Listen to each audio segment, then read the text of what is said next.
चलिए भाई साहब स्टार्ट कर रहे हैं। ओके, सो स्टार्ट कर रहे हैं हम लोग, ध्यान देंगे। लास्ट क्लास में हम लोगों ने क्या पढ़े थे, पहले अपनी प्रथा निभा लेते। लास्ट क्लास में हम लोगों ने ग्राफ वगैरह क्या करे थे, निकाले थे। ग्राफ किस तरीके के होते हैं, कौन कौन से ग्राफ्स होते हैं, ठीक है। तो हम लोगों ने दो ग्राफ्स कंप्लीट कर लिए थे। एक आपको याद आ रहा होगा, तो एक vertical straight line curve that is parallel to Y axis, ठीक है। जो भाई किस केस में होता है, जब आपकी price elasticity of demand equals to क्या होती है, जीरो होती है। तो एट वो पॉइंट जब आपकी price elasticity of demand zero होती है, सो उस टाइम पे वर्टिकल स्ट्रेट लाइन कर्व होता है that is parallel to Y axis. अच्छा, नेक्स्ट उसमें आता है भाई, अगर मैं आपको आगे बात करूं तो हमने नेक्स्ट पढ़े थे कि when price elasticity is less than 1 और ग्रेटर देन 0, बट ऑब्वियस सी बात है, 0 से ज्यादा ही होंगी और 1 से क्या हुई होंगी, कम ही होंगी। क्लियर? तो उस केस में ये हो सकता है, so when price elasticity of demand is less than 1, ठीक है। एक बात, अब थोड़ा आगे बढ़ रहे हैं हम लोग, और थोड़ा आगे बढ़ते हैं तो उसमें क्या करना है हम लोगों को, थर्ड वाला पार्ट जो हमको देखना था यूनिट इलास्टिक का। यूनिट इलास्टिक कब होता है भाई, तो यूनिट इलास्टिक होता है जब आप लोगों की प्राइस इलास्टिसिटी ऑफ डिमांड क्या होती है, जब आपकी प्राइस इलास्टिसिटी ऑफ डिमांड क्या होती है, इक्वल्स टू 1 होती है। तो price elasticity of demand when equals to 1, ये 1 है, 0 नहीं है, इसको ठीक करो। ये प्राइस इलास्टिसिटी ऑफ डिमांड 1 है, इक्वल्स टू 0 नहीं है, थर्ड वाला केस। तो when price elasticity of demand is equals to 1, ठीक है, यानी ये कब होगा, तो भाई जब percentage change in demand is equals to percentage change in price, बस दोनों सेम है, मतलब प्राइस भी और डिमांड भी दोनों सेम है। परसेंटेज चेंज जितना डिमांड में हुआ है, जितना परसेंटेज चेंज प्राइस में हुआ है, ये दोनों के दोनों एक्जैक्टली क्या है, सेम है। तो फिर उस केस में आपका क्या होगा, उस केस की अगर हम बात करें तो उस केस में आपका क्या होगा, price elasticity of demand is equals to 1, ठीक है। तो भाई हम बात करते हैं थर्ड वाले केस की, तो थर्ड केस को ड्रॉ करते हैं हम यहाँ पे।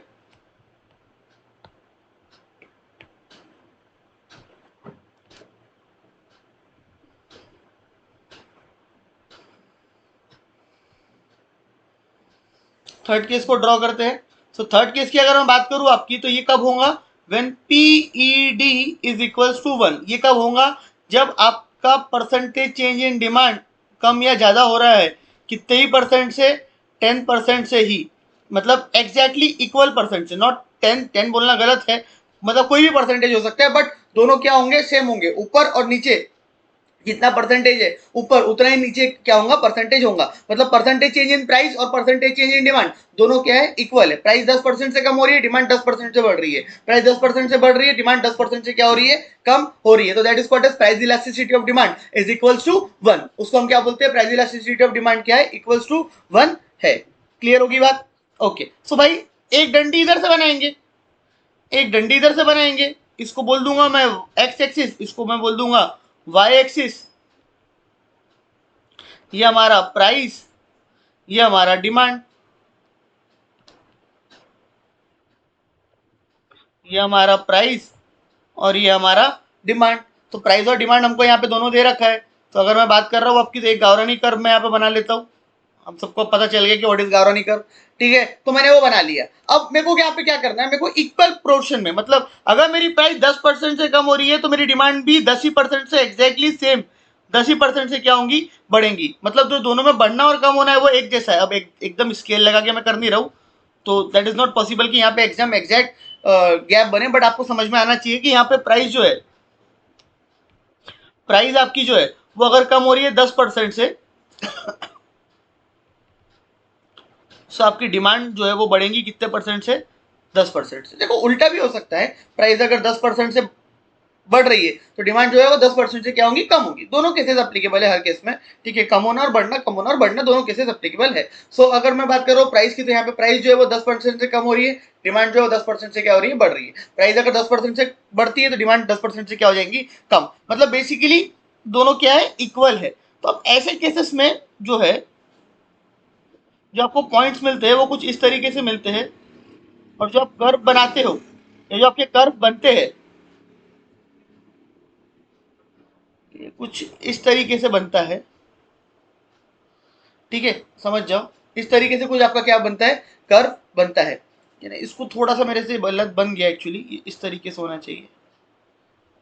ठीक है, ये कुछ इस तरीके से आपका क्या बनता है, कर्व बनता है। अगर आप इसको देखोगे तो इसको क्या बोला जाएगा भाई, इसको बोला जाता है रेक्टेंगुलर हाइपरबोला। क्या बोला जाता है इसको, किसका का बोला, रेक्टेंगुलर हाइपरबोला। या तो इसको इक्विलेटरल हाइपरबोला भी बोला जाता है, या तो इसको रेक्टेंगुलर हाइपरबोला भी बोला जाता है। इस कर्व को क्या बोला जाता है, इक्विलेटरल हाइपरबोला, क्योंकि दोनों केसेस इक्वल है, इधर भी इक्वल है इधर भी इक्वल है, तो इक्विलेटरल हाइपरबोला भी बोला जाता है। आपको याद रखने में आसानी होगी, इक्विलेटरल हाइपरबोला मतलब क्यों, क्योंकि दोनों चीज में क्या है, सेम है, प्राइस और डिमांड दोनों क्या हो रही है, सेम तरीके से क्या हो रही है, कम या ज्यादा हो रही है। तो you can say it as rectangular hyperbola और इक्विलेटरल हाइपरबोला। ठीक है, 45 डिग्री, अब डिग्री विग्री भी बताई हुई है, 45 डिग्री स्ट्रेट लाइन बोल सकते हैं, रेक्टेंगुलर हाइपरबोला भी बोल सकते हैं। तो नाम अलग अलग है, लेकिन पेपर में से नाम पूछे जा सकते हैं कि बिल्कुल पूछे जा सकते हैं, आपको याद रहना चाहिए नाम। ठीक है, ओके। सो अब मैं यहाँ पे अगर बोलूँ आपको, तो this is called as rectangular hyperbola, ये equilateral hyperbola.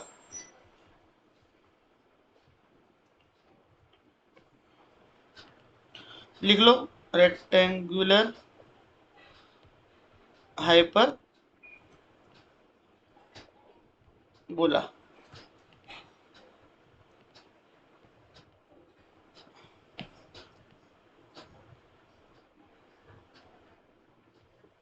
This is called as rectangular hyperbola. Clear, okay, I hope this is clear. ठीक है, या 45 डिग्री स्ट्रेट लाइन कर्व भी आप बोल सकते हैं, 45 डिग्री एंगल में रोल कर रहा है इसलिए 45 डिग्री भी बोल सकते हो। क्लियर, इस तरीके से ये आपका क्या है, कर्व है, थर्ड वाला। ओके, फोर्थ का आपका केस आ जाता है, आपने 3 केस ऑलरेडी कर लिए, फोर्थ आपका केस जो है वो आ जाता है,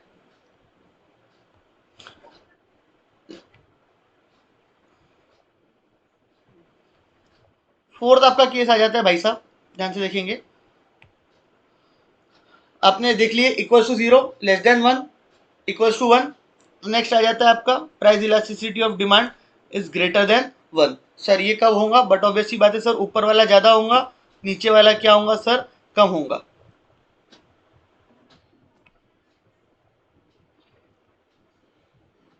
ठीक है, तो ये इस तरीके से कर्व बन जाता है आपका। तो ये बन गई आपकी प्राइस, ये आपकी बन गई डिमांड, ये बन गई आपकी प्राइस और ये बन गई डिमांड।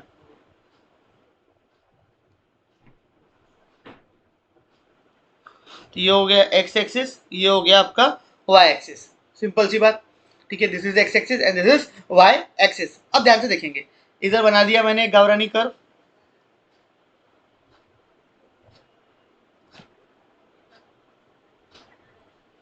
इधर मैंने ड्रॉ कर लिया है आपका एक गावरानी curve.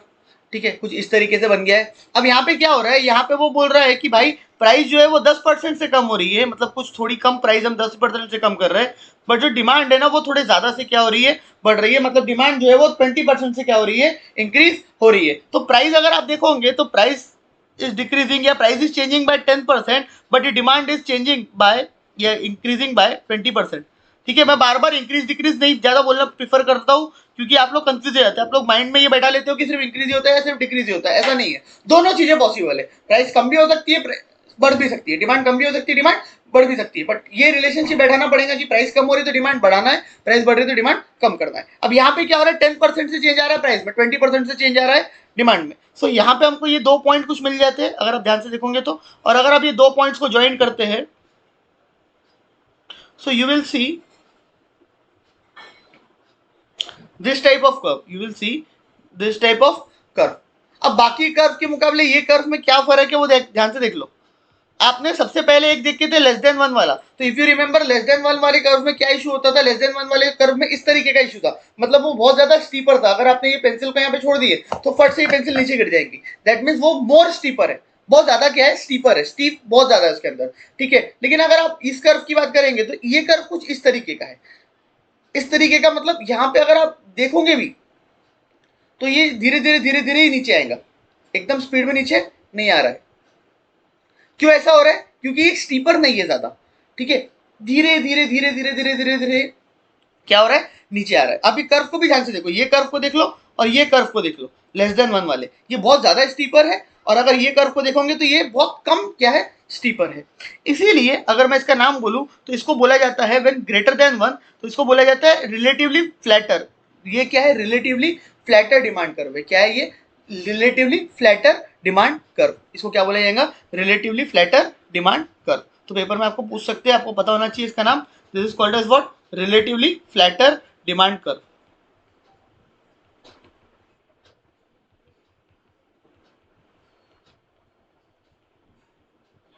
This is called as what? Relatively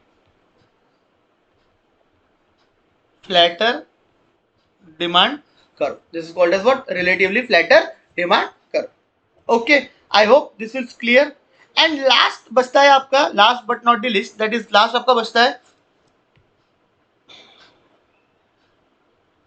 and that is called as when price elasticity of demand is equals to infinity. साहब ऐसा कब हो सकता है?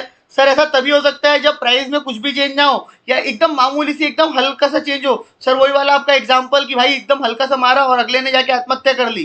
ठीक है, मतलब एकदम हल्लू सा इतू सा मारा और उसके सामने वाले ने जाके क्या कर लिया? आत्महत्या कर लिया। तो वो एक एग्जाम्पल हो सकता है।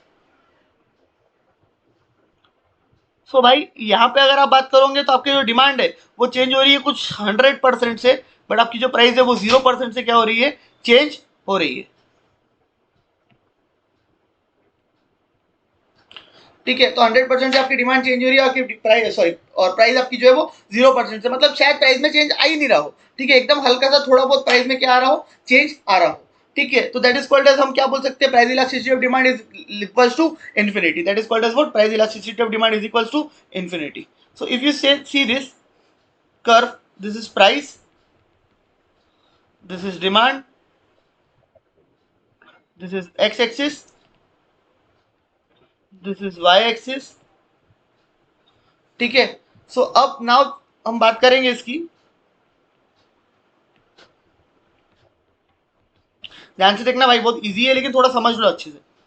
फिर सप्लाई में ये चीज पढ़ने की जरूरत ही नहीं पड़ेगी, इलास्टिसिटी ऑफ सप्लाई में, क्योंकि ऑलरेडी हमने यहाँ पे पढ़ ली है। सो वहां पे आपको सिर्फ ये देखना पड़ेगा, सर ये तो एग्जैक्टली कॉपी पेस्ट है, सेम है।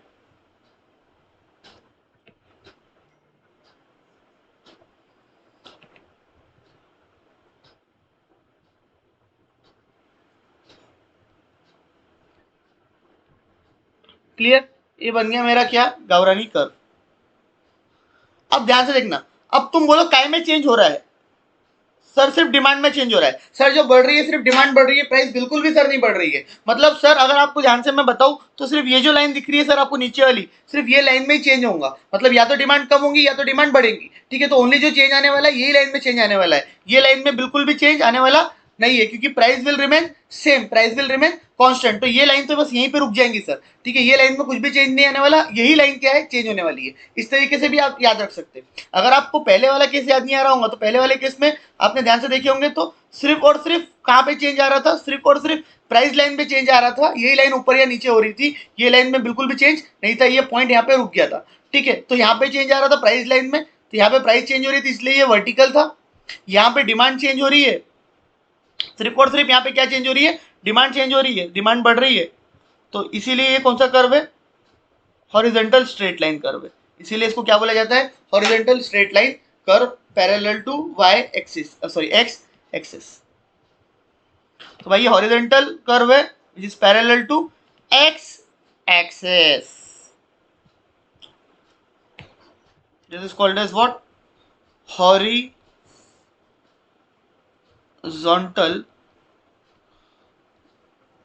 Curve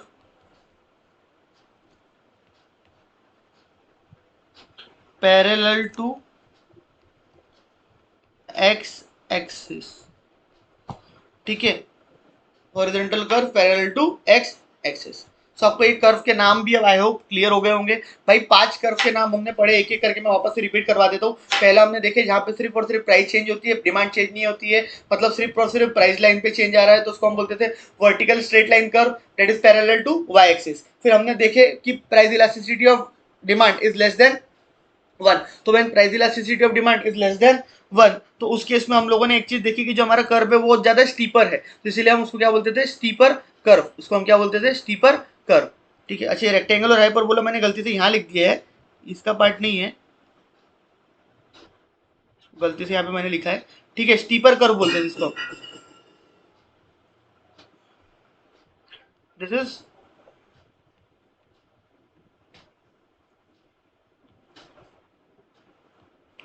rectangular hyperbola. जब प्राइस और डिमांड यूनिटरी है, मतलब दोनों क्या है, सेम है, तो उसको हम बोलते थे rectangular hyperbola.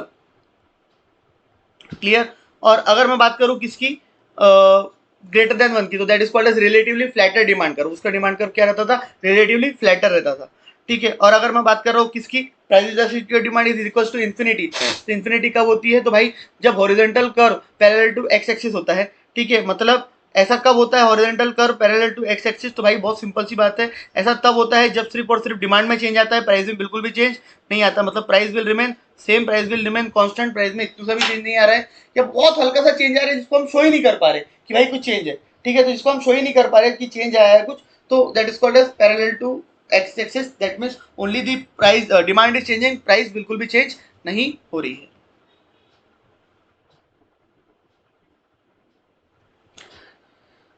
Clear, okay. So I hope यहाँ पे ये चीजें क्लियर हो गई होंगी। देखो हम नोट्स में बता देता हूँ, तो अगर आप नोट्स में देखोगे तो ये हमारा हो चुका, नहीं ये सॉरी ये अलग चीज है, ये अलग चीज है, इसको इग्नोर करो अभी। ये हमारा हो चुके सारे कर्व, ये हो चुके, ये हो चुका, ये हो चुका, ये हो चुका, ठीक है। तो ये पूरा टेबल हमारा हो चुका है, आपके रिवाइज कर लिए दिया हुआ है, ये पूरा हमारा कंप्लीट हो चुका है, ठीक है। लिखा के भी दे दिया है मैंने, इससे ज़्यादा डिटेल में अब क्या ही पढ़ाऊँ, ठीक है। ये सारा हमारा कंप्लीट हो चुका है। अब मैं इसी से रिलेटेड डायरेक्टली जो इनकम इलास्टिसिटी का पार्ट है ना, उस पर एक बार चले जाता हूँ, और फिर वापस से प्राइस इलास्टिसिटी पे आके बात करूंगा उसके फैक्टर्स की, ठीक है। अब तुम बोलोगे सर इनकम इलास्टिसिटी भी पढ़ाओ, नहीं सर हमको इनकम भी इलास्टिसिटी पढ़नी है, ऐसा ना, मतलब ऐसा बोलोगे अगर ना तुम, तो मतलब फिर इच्छा हो जाएंगी मेरी बजाने की, ठीक है, नालायक। अबे इनकम इलास्टिसिटी क्या अलग से पढ़ाऊं, उसमें क्या अलग है, हमको क्या मालूम सर क्या अलग है, आओ दिखा देता हूँ। भाई प्राइस इलास्टिसिटी का मतलब क्या था कि रिस्पॉन्सिवनेस और sensitiveness to a change in demand due to change in price. Income elasticity stands for responsiveness और sensitiveness to a change in demand due to change in consumers income, but all other factors, that is price of a commodity, substitute related goods की price सब constant है। But obviously बात है only the income is changing, because of that income is changing the demand is changing. तो उसके case में आपको क्या निकालनी है, इलास्टिसिटी। सर फॉर्मूला क्या बनेगा, सर वही percentage change in demand upon percentage in price की जगह यहाँ पे क्या आ गया, इनकम आ गया। देखो बहुत सिंपल है ना, वहां पे प्राइस, वहां पे क्या था, परसेंटेज चेंज इन इनकम था, यहाँ पे परसेंटेज सॉरी प्राइस था, यहाँ पे परसेंटेज चेंज इन इनकम आ गया। ऊपर वाला तो वही सेम है, percentage change in quantity demanded. Sir कैसे निकालेंगे, जैसे हम वहां पे निकालते थे, change in quantity upon original quantity, change in income upon original income. वहां पे हम change in price upon original price बोलते थे, यहाँ पे change in income upon original income. तो पेपर में चाहे प्राइस इलास्टिसिटी निकालने को आए, चाहे इनकम इलास्टिसिटी निकालने को आए, one and the same thing. हाँ ठीक है सर, ये बात सही है। अब बताओ सर इनके साइन क्या रहेगा सर, पॉजिटिव रहेगा कि नेगेटिव रहेगा, तुम मेरे को बता दो। मैंने आपको बहुत सिंपल सी बात बताई है कि when ever there is a direct relationship, when ever there is a direct relationship in the two variables, अगर दो वेरिएबल्स में डायरेक्ट रिलेशनशिप है, तो डायरेक्ट रिलेशनशिप है तो भाई उस केस में आपका जो साइन रहेगा वो क्या रहेगा, पॉजिटिव रहेगा। तो अगर डायरेक्ट रिलेशनशिप है यहाँ पे, बट ऑब्वियस सी बात है कि आप बात कर रहे हो income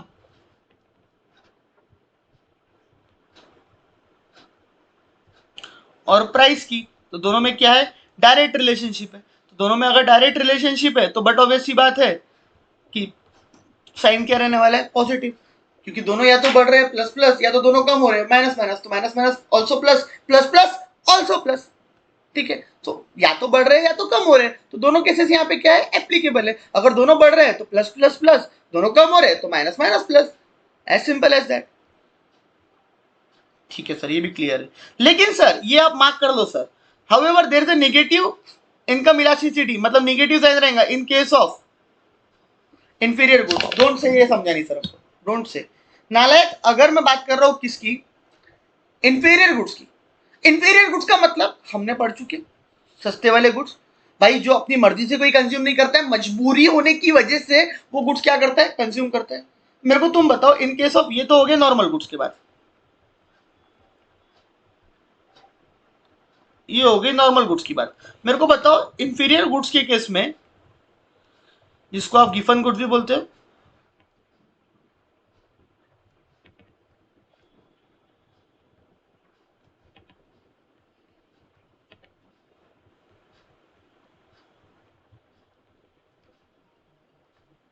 inferior goods which is also called as giffen goods, which is also called as giffen goods. Clear? So उस केस में क्या रिलेशनशिप होता है? इनवर्स. किसके बीच में? इनकम और प्राइस कहां लिख दिया मैंने? इनकम और गुड्स के केस में. यहां पे इनकम और इंफीरियर गुड्स के केस में क्या होता है? इनवर्स रिलेशनशिप होता है. तो इनवर्स रिलेशनशिप रहेगा. तो जो इनकम इलास्टिसिटी है वो क्या रहने वाली है? इनकम इलास्टिसिटी उस केस में फिर माइनस रहेंगी, निगेटिव रहेंगी, क्योंकि रिलेशनशिप इज इनवर्स. तो अगर इनवर्स रिलेशनशिप है तो इनवर्स रिलेशनशिप के केस में क्या रहेगा? वो निगेटिव रहेगा. क्लियर? सो ठीक, देखो आपको पेपर में अगर कभी भी ये पूछता है कि भाई इसके बीच में क्या रिलेशनशिप रहेगा, उसके बीच में क्या रिलेशनशिप रहेगा, और आपको अगर आपको साइन पूछ लेता है, स्लोप पूछ लेता है, तो भाई सबसे पहले ना आपको रिलेशनशिप पता होना चाहिए. अगर जो आपने कहाँ पे ऑलरेडी पढ़ चुके हो, डिमांड वाले chapter, excuse me, law of demand में पढ़ चुके हो कि किन के बीच में क्या रिलेशनशिप रहता है. जो फैक्टर्स ऑफ डिमांड हमने पढ़े थे ना, चिक के चिल्ला चिल्ला के, तो उसमें आपने सबसे ज्यादा यही पढ़े हो कि भाई किसके केस में क्या रहता है, कहाँ पे इनवर्स रहता है, कहाँ पे डायरेक्ट रहता है. तो ये सारे रिलेशनशिप भी आपने वहां पे क्या करे हो? स्टडी करे हो. So it is but obvious, it is but natural कि अगर आपको रिलेशनशिप पता है तो मैंने आपको वो तरीका बता दिया कि आप साइन या स्लोप इजीली क्या कर लो? पता कर लो. अगर इनवर्स है तो ऑलवेज नेगेटिव, अगर डायरेक्ट है तो always positive. So don't get confuse. ठीक है, मेरे को मालूम है तुम्हारे इससे रिलेटेड डाउट आएंगे, मेरे को क्यों भी पता है, लेकिन मेरे को लगता नहीं कितना समझाने का आना चाहिए. क्यों? क्योंकि हमने क्लियर समझ लिया कि भाई कब पॉजिटिव रहता है, कब निगेटिव रहता है. Clear? Okay. So I hope यहाँ पे क्लियर हो गया होगा ये चीज. सर ये बताओ ना सर ये बताओ सर कितने टाइप होते हैं इनकम इलास्टिसिटी के? सर कितने टाइप होते हैं? अब उसके भी 5 ही टाइप होते हैं, उसका कुछ अलग नहीं है. उसकी भी 5 ही टाइप है. Equals to 1, less than 1, equal to 0, वो सब वही हमारे पुराने वाले, कुछ भी अलग नहीं है. बट थोड़ा सा यहाँ पे आपको बता देते हैं वही चीजें. लेस देन 1 है तो क्या है? इक्वल्स टू 0 1 है तो क्या है? ठीक है, इक्वल्स टू 0 है तो क्या है? मतलब वही पांच केसेस. सर ऐसा कब होता है? तो देख लो, लेस देन 1 कब रहेगा? Proportion of income spend on goods decreases as income increases. थोड़ा सा यहाँ पे टेक्निकल लैंग्वेज में लिख के दिया. लेस देन 1 कब आता है? सर जब ऊपर वाला छोटा होता है, नीचे वाला ज्यादा होता है. दैट मीन जो इनकम है वो ज्यादा से चेंज हो रही है, बट डिमांड में जो चेंज आ रहा है वो थोड़ा बहुत ही आ रहा है. इनकम ज्यादा से चेंज हो रही है सर, लेकिन डिमांड में जो चेंज आ रहा है सर वो थोड़ा सा ही आ रहा है. तो ये केस हो गया आपका लेस देन 1 वाला. इनने यहाँ पे लिख के दे दिया proportion of income spend on goods. भाई तुम जी तो खर्चा कर रहे हो, proportion of income spend decreases as income increases. That means वो क्या है? लेस देन 1 है. ठीक है, तो प्रोपोर्शन ऑफ इनकम स्पेंड मतलब हो गया तुम्हारा कितना तुम खर्चा कर रहे हो गुड्स के ऊपर, और इनकम इंक्रीजेस मतलब इनकम जो है वो ज्यादा है. तो बस वही लेस देन 1, वही इक्वल्स टू 1, वही. सर ये कौन से केसेस में होता है? तो प्रैक्टिकली स्पीकिंग नेसेसरी गुड्स में लेस देन 1 होता है. सर नेसेसरी गुड्स में लेस देन 1 क्यों होता है? सर अगर आप 20% से प्राइस चेंज करोगे तो क्या आपकी डिमांड 30% या 40% से बढ़ेगी? नहीं सर, इतनी ज्यादा नेसेसरी गुड्स में डिमांड में चेंज नहीं आता सर. क्यों? क्योंकि सर हम पहले इनकम थोड़ी सी बढ़ भी गई है या कम भी हो गई है, तो हम थोड़े से ज्यादा नेसेसरी गुड्स लेंगे, लेकिन इतने ज्यादा नहीं लेंगे ना सर. थोड़े ज्यादा लेंगे लेकिन इतने ज्यादा नहीं लेंगे. पहले हम 2 रोटी खाते तो चलो 2.5 खा लेंगे या कुछ और कर लेंगे, लेकिन 5 या 10 रोटी नहीं खाएंगे ना, क्योंकि मेरी इनकम अगर क्या हो गई है? बढ़ गई है. तो कॉमन सेंस की बात है. ठीक है, इक्वल्स टू 1 इमेजिनरी सिचुएशन है. कोई एग्जाम्पल मॉड्यूल वालों के पास नहीं तो मेरे पास कहां से आएगा? ठीक है, ग्रेटर देन 1 की अगर मैं बात करूं, तो वो भाई लग्जरी गुड्स के किस में रहता है? थोड़ी सी इनकम क्या बढ़ी तुम्हारी, आईफोन 12 उठा के लेके आया भाई. थोड़ी सी इनकम अगर कम हो गई तो भाई बिग द आईफोन 12. तो बेसिकली हम लग्जरी गुड्स की डिमांड बहुत ज्यादा हद तक क्या करते हैं? इंक्रीज करते हैं. बहुत ज्यादा हद तक हम लग्जरी गुड्स की डिमांड क्या करते हैं? इंक्रीज करते हैं in case of when our income increases. So इसीलिए उसको बोला जाता है ग्रेटर देन 1. तो ग्रेटर देन 1 में अगेन दोनों सिचुएशन आती है. कौन सी सिचुएशन आती है? अगर इनकम बढ़ रही है तो उससे ज्यादा से आपकी डिमांड बढ़ेगी लग्जरी गुड्स की. इनकम कम हो रही है तो आपकी लग्जरी गुड्स की डिमांड उससे कम ज्यादा से कम होगी. That's it. फिर आता है आपका इक्वल टू 0. अगेन है imaginary situation. Greater than 0 already हम नॉर्मल गुड्स की बात कर चुके हैं, वो तो सिंपल सी बात है. ग्रेटर देन 0, ठीक है, कोई फर्क नहीं पड़ता. लेस देन 1 और ग्रेटर देन 0 एक ही बात है, कुछ खास फर्क नहीं है. उसको अलग अलग बाइफरकेट करके दिया. डोंट टेक उसका अलग अलग डिसीजन. ये आपको एग्जांपल्स दिए हुए हैं, आप खुद भी पढ़ सकते हो क्योंकि ये मैंने ऑलरेडी पढ़ा दिया है। Income of house hold increases by 10% and demand for wheat rises by 5%। तो भाई कौन सा वाला केस है? लेस देन 1 वाला केस है, नेसेसिटी गुड्स है। टीवी की डिमांड बढ़ गई है ज्यादा से 20% से, जब इनकम 10% से बढ़ी है तो लग्जरी गुड्स का केस है। तो ये ऑलरेडी हम डिस्कस कर चुके हैं बहुत डिटेल में इन केस ऑफ प्राइस इलास्टिसिटी। सिर्फ यहाँ पे प्राइस की जगह इनकम है और रिलेशनशिप वहां पे इनवर्स हुआ करता था, यहाँ पे डायरेक्ट है, डेट्स इट, और कोई फर्क नहीं है। ठीक है, तो थोड़ा खुद का दिमाग लगाओगे तो क्लियर, वैसे तो मैंने पढ़ाई दिया, दिमाग लगाने की जरूरत नहीं है। अब ये लोग बोल रहे हैं बटन की इलास्टिसिटी 0 रहती है, ऐसे तो प्रैक्टिकली कुछ किसी की नहीं रहती है। ठीक है, किसी की नहीं रहती है, लेकिन ठीक है, बोलने वालों के लिए वो नहीं लगते। क्यों? क्योंकि यहाँ पे एग्जाम्पल में उसने बटन की बात दे दिया, बटन की डिमांड चेंज नहीं हो रही है, इसलिए उसने बोल दिया बटन। बटन को एग्जाम्पल मत मान के बैठ जाना, मतलब it is not a actual example of zero. ठीक है, there is no example of zero, कोई जीरो का एग्जाम्पल नहीं है भाई। ठीक है, इमेजिनरी सिचुएशन का, समझ में आई बात? सर लास्ट आ जाता है sir cross elasticity. Sir cross ना सर बहुत हार्ड जाता है सर, बहुत बहुत हार्ड है सर इससे ज्यादा हार्ड कुछ लगा ही नहीं आज तक हमारे को। सर आप समझाओ ना सर, क्रॉस इलास्टिसिटी क्या होता है? नालायक हो तुम सबके सब, बुड़बक लोग। ठीक है, अगर मैं तुमसे बात करूं तो तुमने लॉ ऑफ डिमांड में जाके मैंने तुमको पढ़ाया था चीज। अब मैं जाता हूँ बैक पेज पे और तुमको दिखाता हूँ कि मैंने तुमको लिखा के दिया था कि नहीं दिया था। अब तुमने ध्यान नहीं दिया होंगे तो मैं क्या करूँ? 2 मिनट रुको, जाता हूँ मैं बैक पे, जाना ही पड़ेगा मेरे को। तो यहाँ ध्यान दो, कहाँ गया रे बाबा, कहाँ गया कहाँ गया कहाँ गया, मिल जा।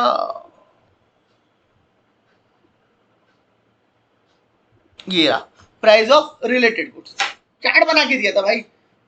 Pepsi, Coca Cola, tea, coffee, complementary goods, petrol car, pen, paper, भरपूर एग्जांपल्स की बौछार तुम्हारे सर पे मारी थी मैंने फेंक के। और मैंने तुम्हारे को एक साथ में रट्टेबाजों वाले जो हमारे लोग हैं उनके लिए मैंने क्लियर चीज कर दी थी कि भाई रट्टेबाज अगर तुम हो तो तुम्हारे लिए सिंपल है, सब्स्टिट्यूट गुड्स के केस में डायरेक्ट रिलेशनशिप, कॉम्प्लीमेंट्री गुड्स के केस में इनवर्स रिलेशनशिप, दैट्स इट।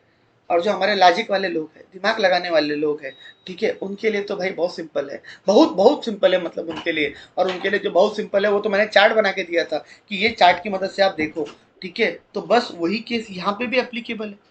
वही तो चीजें है कि क्रॉस इलास्टिसिटी का मतलब क्या होता है? क्रॉस इलास्टिसिटी मतलब होता है रिस्पॉन्सिवनेस और sensitiveness to change in demand due to change in price of related commodity and that related commodity may be substitute goods and that may be substitute goods or that may be inferior goods.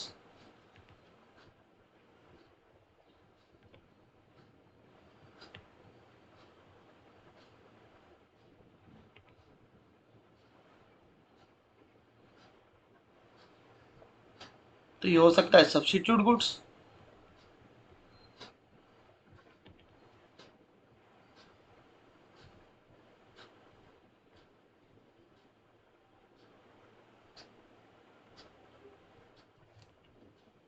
Complementary goods.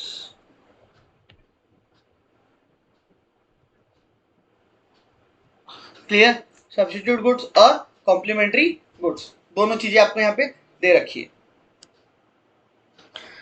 दोनों चीजें हो सकती है, complementary भी हो सकती है, substitute भी हो सकती है। ठीक है, अब मेरे को बता दो सब्स्टिट्यूट गेट्स के केस में डायरेक्ट रिलेशनशिप रहता है, इसके केस में इनवर्स रहता है, तो इसके केस में साइन जो रहेंगी वो पॉजिटिव रहेंगी, इसके केस में जो साइन रहेंगी वो क्या रहेंगी? नेगेटिव रहेंगी। That's it. ठीक है, तो यहाँ पे बोल रहा है demand for goods falls in relation to price of another goods, the two goods are mostly complementary to each other. Negative signs होती है कॉम्प्लीमेंट्री के केस में, अभी बता दिया। इक्वल टू 0 जब दोनों गुड्स अनरिलेटेड होते हैं, मतलब मेरे जूते के प्राइस, ठीक है, मेरे जूते के प्राइस और तुम्हारे कार की डिमांड, मेरे जूते की प्राइस कम हो रही है तो उससे तुम्हारी कार की डिमांड में फर्क पड़ जाएगा। सवाल कैसी वाहियात बात कर रहे हो? तो ये वाहियात ही बात है यहाँ पे। EC इज इक्वल टू 0 मतलब जब वाहियात बात होती है, मतलब जब अनरिलेटेड गुड्स होते हैं, तो मेरे जूते की प्राइस से तुम्हारी कार की डिमांड को कोई फर्क नहीं पड़ेगा, तो that is called as unrelated चीजें। ठीक है, तो यहाँ पे बहुत सिंपल सी बात है, लेस देन 0 कब रहता है? लेस देन 0 मतलब निगेटिव। निगेटिव कब हो सकता है क्रॉस इलास्टिसिटी? जब कॉम्प्लीमेंट्री गुड्स होंगे। तो कॉम्प्लीमेंट्री गुड्स के केस में क्रॉस इलास्टिसिटी क्या होंगी, नेगेटिव होंगी। क्यों? क्योंकि रिलेशनशिप उनमें क्या रहती है, नेगेटिव रहती है। ठीक है, पॉजिटिव कब रहेगा, in case of substitute good. Zero कब रहेगा, जब वो अनरिलेटेड गुड्स है, दोनों में कोई रिलेशन नहीं है। और अगर परफेक्ट सब्स्टिट्यूट है एक दूसरे का, तो फिर उस केस में क्या रहेगा, इन्फिनिटी रहेगा। इस तरीके से आपको ये याद रखना है। EC is positive, the goods can be called substitute. However, EC is negative, not always complementary. Generally always complementary नहीं रहता है, mostly लिखा है यहाँ पे। ठीक है, अब पेपर में अगर ऐसा ऑप्शन आ गया मोस्टली और क्या बोलते हैं, मोस्टली और ऑलवेज में, तो फिर मोस्टली टिक करना। ठीक है, हर बार ऐसा जरूरी नहीं है, कुछ और भी गुड्स हो सकते हैं जहां पे आपका price elasticity of sorry cross elasticity क्या रहे, नेगेटिव रहे। सब्स्टिट्यूट में क्यों पॉजिटिव, समझ में आया। ठीक है, कॉम्प्लीमेंट्री में क्यों, समझ में आया। ठीक है, इनरिलेटेड, ठीक है, परफेक्ट सब्स्टिट्यूट, एक दूसरे के परफेक्ट सब्स्टिट्यूट है। मतलब अगर तुम्हारी इस चीज की प्राइस 8 आने से भी तुमने चेंज किया ना, तूने पेप्सी की प्राइस 10 पैसे से भी चेंज किया ना, पूरे के पूरे कस्टमर उठ के कोका कोला के बच्चे ले जाएंगे। पट्टा तो ले बोले, नहीं तो जा रहे। क्यों? क्योंकि परफेक्ट सब्स्टिट्यूट है। ऐसे एक्चुअली में परफेक्ट सब्स्टिट्यूट नहीं है वो दोनों भी, लेकिन एग्जांपल उनसे अच्छा और कोई हो नहीं सकता। तो जब दो चीजें एग्जैक्टली परफेक्ट सब्स्टिट्यूट है, तो फिर उस केस में मतलब भाई तू इधर नहीं, ठीक है मत ले, इधर जा रहा हूं भाई, यहाँ से तूने 10 पैसा भी प्राइस चेंज किया, अपन चले, हम तो चले भाई दूसरे के पास। सर ये सर नया आया सर, एडवर्टाइजमेंट इलास्टिसिटी। सर हमने तो 12वीं में भी नहीं पढ़ा था सर, ये तो सर ये तो कुछ भलता ही है। अबे कुछ नहीं है, जबरदस्ती का क्रिएट करा हुआ है एडवर्टाइजमेंट इलास्टिसिटी। जैसे हम बोलते थे इनकम में चेंज आने की वजह से डिमांड में फर्क पड़ेगा, वैसे वो हो रहा है कि तो तुम्हारा एडवर्टाइजमेंट एक्सपेंडिचर है, तुम्हारे एडवर्टाइजमेंट एक्सपेंडिचर में चेंज आने की वजह से तुम्हारी डिमांड में फर्क पड़ेगा। तो तुम्हारी एडवर्टाइजमेंट एक्सपेंडिचर में अगर चेंज आ रहा है तो तुम्हारी डिमांड में क्या पड़ रहा है, बोलते फर्क पड़ रहा है। इसीलिए वो बोल रहा है एडवर्टाइजमेंट इलास्टिसिटी। ठीक है, तो जैसे हम बोलते थे प्राइस में चेंज आने की वजह से डिमांड में फर्क पड़ रहा है, प्राइस ऑफ सब्स्टिट्यूट गुड्स में चेंज आने की वजह से डिमांड में फर्क पड़ रहा है, प्राइस ऑफ कॉम्प्लीमेंट्री गुड्स में फर्क चेंज आने से डिमांड में फर्क पड़ रहा है, प्राइस ऑफ इनकम में चेंज आने से डिमांड में फर्क पड़ रहा है। तो वैसे ही अगर आपका जो एडवर्टाइजमेंट एक्सपेंडिचर है, अगर तुम उसको बढ़ा देते हो, कम कर देते हो, तो भाई उससे भी फर्क पड़ेगा। सर कैसे? अब ज्यादा एडवर्टाइजमेंट करोगे तो ज्यादा प्रोडक्ट बिकेगा, ज्यादा डिमांड बढ़ेगी। कम एडवर्टाइजमेंट करोगे, कम प्रोडक्ट बिकेगा, कम डिमांड होंगी। तो बट ऑब्वियस सी बात है सर, कौन सा रिलेशनशिप हो गया सर, डायरेक्ट। जितना ज्यादा एडवर्टाइजमेंट एक्सपेंडिचर उतनी ज्यादा डिमांड, जितना कम एडवर्टाइजमेंट एक्सपेंडिचर उतनी कम डिमांड, जितना ज्यादा एडवर्टाइजमेंट एक्सपेंडिचर उतनी ज्यादा डिमांड, जितना कम उतनी कम। ठीक है, तो सर डायरेक्ट रिलेशनशिप हो गया सर ये तो। हाँ, सो क्या बोलते हैं, advertisement elasticity of sales also called as promotional elasticity of demand. नाम में चेंज है लेकिन मतलब वही है। प्रमोशनल बोलो, एडवर्टाइजमेंट बोलो, is the responsiveness of goods और demand to a change in the firm spending on advertisement.